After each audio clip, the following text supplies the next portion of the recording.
আল্লাহর কাছে ক্ষমা চাও, দুনিয়াটা কিছুই না রে যুবক। ওই কবরে যাওয়ার পরে গুনাহগারের কবরের দুই পার্শ্বের মাটির চাপ পাজরের হাড় চুরমার হয়ে যাবে। একটা নয়, দুটো নয়, 70 থেকে 99টা সাপের কামড়। কবরের ভিতরে জাহান্নামের আগুন। এরে বান্দা, এখনো কি আল্লাহর রাস্তায় ফিরে আসবি না?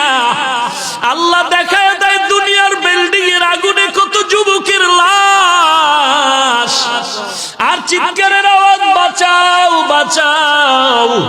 একটু চিন্তা করে দেখ, যখন আগুন লাগছিল শরীরের মধ্যে তখন ওদের কেমন লাগছিল, অবস্থাটা কেমন হয়েছিল। ওরা যখন আগুনের মধ্যে সবাই জানালা দিয়া হাত দিয়া কয়, কে আছো, আমাদের বাঁচাও। আমাদের ডানে আগুন, বামে আগুন, চতুর্দিকে আগুন। এই দুনিয়ার আগুন থেকে হাজার হাজার হাজার তাপের মাত্রার আগুন হবে জাহান্নামের আগুন। এরে যুবক, পায়ে হাত রেখে বলি, পাও দুইটা আগাইয়া দাও। আমি তোর পায়ে ধরে বলি, আর গুনাহ করিস না রে যুবক, আর গুনার পথে যাইও না। নামাজ পড়ো, পর্দা করো, মা বাবার খেদমত করো, আল্লাহ ওয়ালাদের দোয়া নিয়ে চলো। আল্লাহর কাছে ক্ষমা চাও, দুনিয়াটা কিছুই না রে যুবক।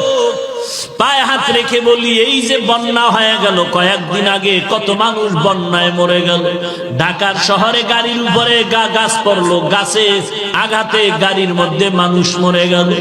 এরে বান্দা, এখান থেকে ঘরে যাওয়ার কোনো গ্যারান্টি নাই। আবার রাত্রে বেলা ঘুমাবি, ভোরবেলা উঠার কোনো গ্যারান্টি নাই। পায়ে হাত রেখে বলি, রে বাবা, তোর মতো যুবক স্কুলে পড়ে নামাজ ছাড়ে না, তুমি কেন পারবা না? তোমার মতো যুবক চাকরি করে নামাজ ছাড়ে না, তুমি কেন পারবা না? কিসের বাহাদুরি করো? কিছুই না। পায়ে হাত রেখে বলি, তওবা করে না, ও চোখের পানি ছেড়ে আল্লাহর কাছে ক্ষমা চাও, আর বলো, আল্লাহ, এই ময়দানে আমার মতো গুনাহগার কেউ নাই, তুমি মাফ করে দাও।